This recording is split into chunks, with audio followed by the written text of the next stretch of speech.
Bienvenue sur ma chaîne YouTube, Maîtriser les calculs des structures en béton armé.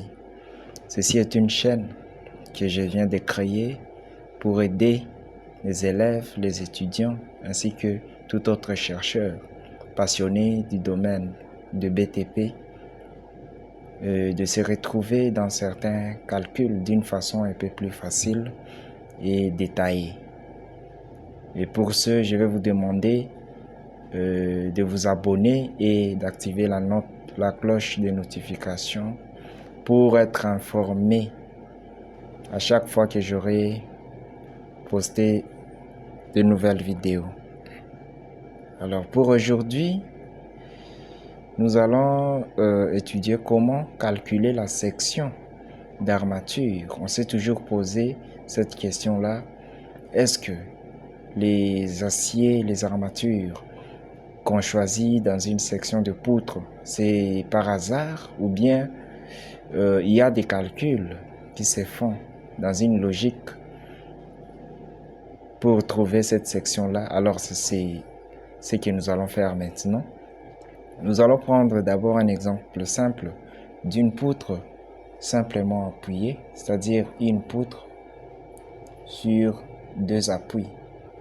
Nous avons un appui de l'autre côté et un autre appui de l'autre côté. Ces appuis-là peuvent être des poteaux ou encore des murs porteurs par exemple.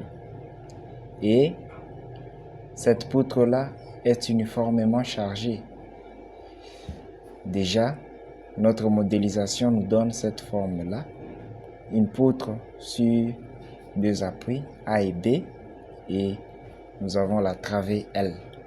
D'abord, pour cette poutre-là, nous savons que le moment max sollicitant cette poutre au milieu, c'est-à-dire à L demi, ce n'est que P L carré divisé par 8, avec P qui est notre charge uniformément répartie.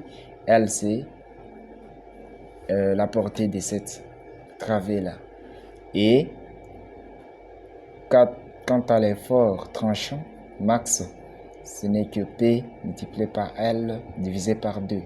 Ces deux formules-là sont très importantes parce que c'est avec le moment max que nous allons calculer la section d'armature et avec cet effort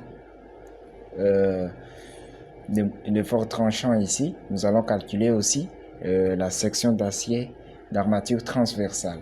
Et ici, avec le moment, nous allons calculer la section d'armature longitudinale. Commençons par le calcul de la section d'armature longitudinale. Armature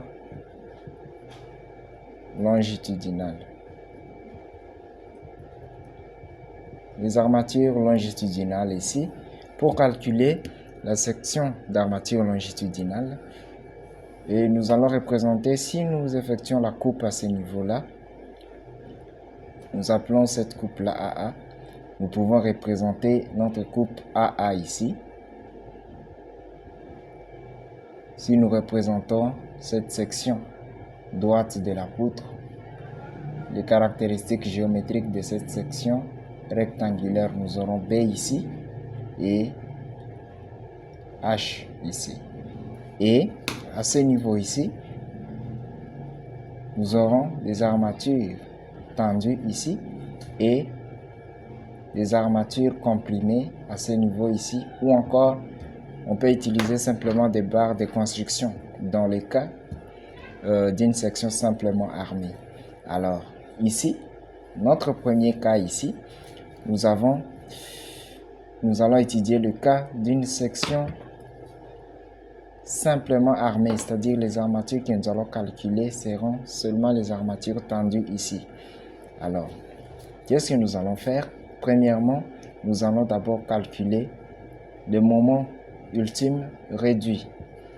Le moment ultime réduit se calcule par le moment max divisé par la largeur de la poutre, multiplié par la distance utile au carré, multiplié par la contrainte de calcul du béton. Et la contrainte